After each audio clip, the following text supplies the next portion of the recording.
Bonjour à tous, je vous souhaite la bienvenue pour notre vidéo mensuelle Key Private. Comme chaque mois, nous allons parler de la situation économique actuelle, de l'évolution des marchés boursiers et de la performance de nos portefeuilles Key Private sur le mois de février. Bonjour Geert. Oui, bonjour Fabien. Alors nous sommes actuellement dans une situation très particulière, plus que particulière avec la guerre en Ukraine qui a bien évidemment un impact sur l'évolution, la performance des marchés boursiers.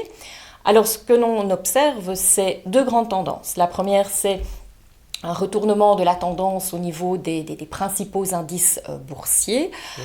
À la baisse. Peux-tu nous clarifier tout cela et nous expliquer comment le comité d'investissement a réagi? Oui, une première conclusion de la situation géopolitique, c'est que en bourse, la grande majorité des indices se trouvent actuellement en dessous de leur moyenne mobile sur 12 mois.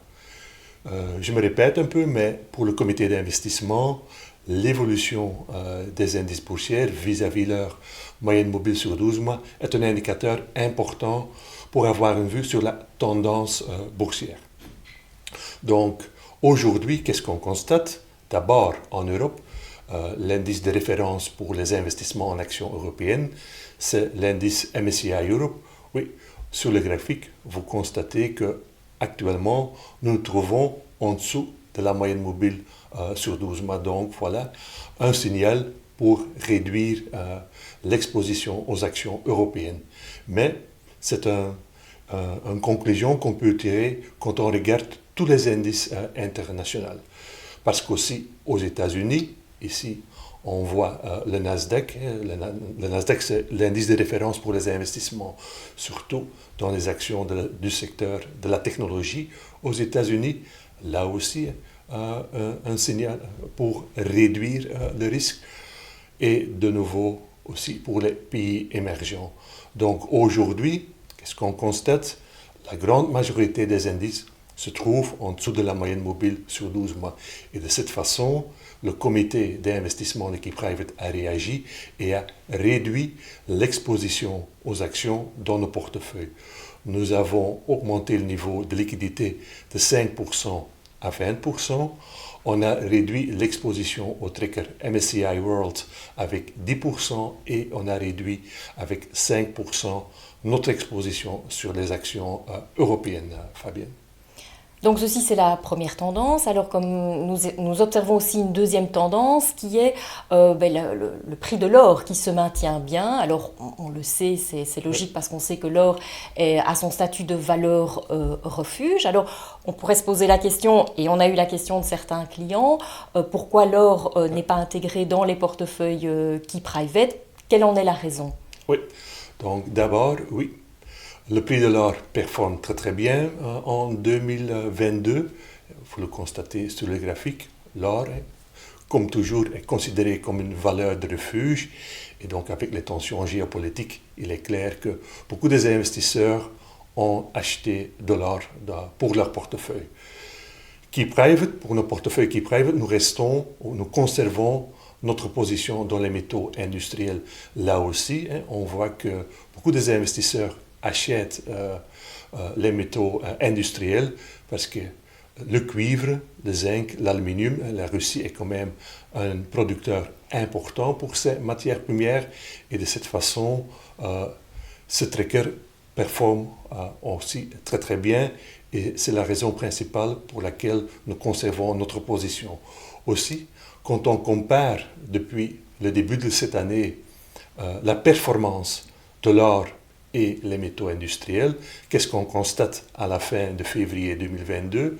Il y a une performance de presque 12% pour les métaux industriels et un peu plus de 6% pour le prix de l'or. Et donc là, pour le comité d'investissement, il est clair qu'aujourd'hui, la performance des métaux industriels est supérieure à la performance du prix de l'or. Et de cette façon, aujourd'hui, nous avons une préférence pour les métaux industriels dans nos portefeuilles, Fabienne. D'accord, donc d'une part une baisse des indices, mais compensée quand même par la hausse des métaux industriels. Quel a été du coup l'impact sur la performance de nos portefeuilles Key Private durant le mois de février? Il est clair, le mois de février a été un mois négatif pour les performances boursières. On constate qu'en Europe, oui, c'est moins 3,35%, presque moins 2% pour le MSCI World, et les pays émergents, là, une performance négative de presque 4%. Pour nos profils, vous le regardez, pour le profil 3, nous avons perdu 3,63% en février, moins 3,17% pour le profil 5 et 2,20% pour le profil 7. Le profil défensif et le profil neutre ont été impactés par la performance négative des obligations des pays émergents. Là, il y avait une sorte de panique pendant février, mais on a vu ces derniers jours qu'il y a un rebond. Donc, à l'heure actuelle, nous conservons aussi cette position. Mais il est clair que le mois de février a été un mois négatif pour les performances de nos portefeuilles, Fabienne. Tout à fait. Alors, résumons, et peux-tu nous résumer les points essentiels à retenir pour ce mois-ci? Oui, donc d'abord les allocations pour les portefeuilles pour mars. Donc, les 4 trackers dans les portefeuilles restent les mêmes. On était investi dans le MSCI World et dans le MSCI Europe pour la partie actions. Les obligations des pays émergents pour la partie obligations. Et comme je viens d'expliquer, nous avons aujourd'hui une préférence pour les métaux industriels pour la partie matières premières.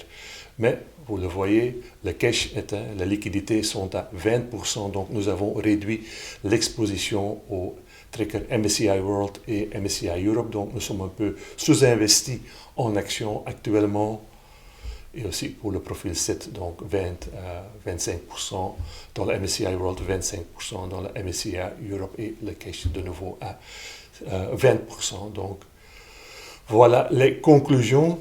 Nous sommes devenus un peu plus défensifs à la fin de février. Nous avons réduit notre exposition aux actions pour augmenter le niveau de liquidité dans nos portefeuilles. Et on reste évidemment très alerte parce que, oui, comme on a vu par exemple en 2020 avec la crise du corona, c'était aussi une correction assez rapide, mais le rebond était aussi très fort et très rapide. Donc, il faut rester alerte à l'heure actuelle, oui, Fabienne.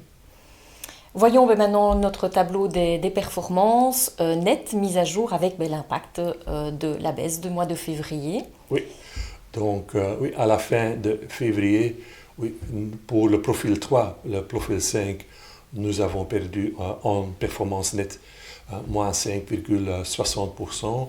C'est un peu moins pour le profil 7, le profil dynamique, moins 4,70%.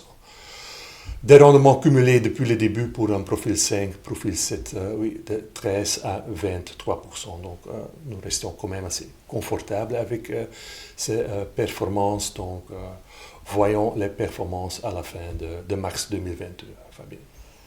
Parfait, merci. Ben voilà, il y a beaucoup de suivi évidemment ces temps-ci sur les portefeuilles et l'évolution globale. Merci pour toutes ces explications.